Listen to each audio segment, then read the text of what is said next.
we decided to launch a petition to call on Buck McKeon, who's the chairman of the House Armed Services Committee, to hold hearings on this most recent scandal of unpunished sexual violence in the military. And so we've launched this, and this is something we can do. It matters. A week ago, 4 survivors who are on our advocacy board traveled to D.C., delivered 13,000 petitions to Congressman McEwen and the members of the House Armed Services Committee to demand that they hold a hearing on this, that this not become another footnote in history. And we hope that your viewers will join us in signing this petition. We know through social media, we can go around the power structures and we can build community and we can take action and force change. And so this is an opportunity to do something about it. And we really, we want to hold the military leadership's feet to the fire on behalf of these patriotic young servicemen and women.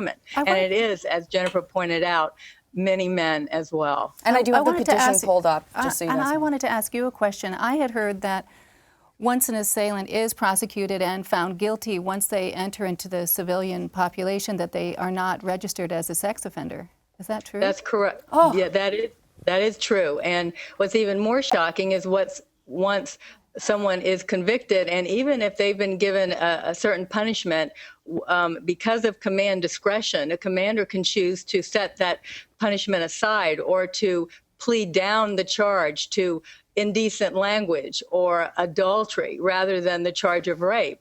And the military, for some years, is supposed to have created a sex offender database. There still isn't one in place. So often they just, the few times they do actually take action against a perpetrator, they may just kick them out. So they're out and exposed into the community to commit this crime again. It's really appalling.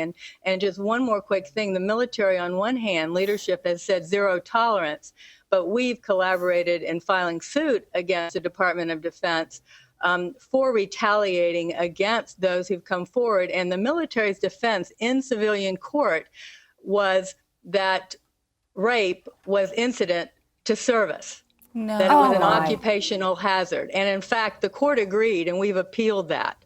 So it really that's amazing.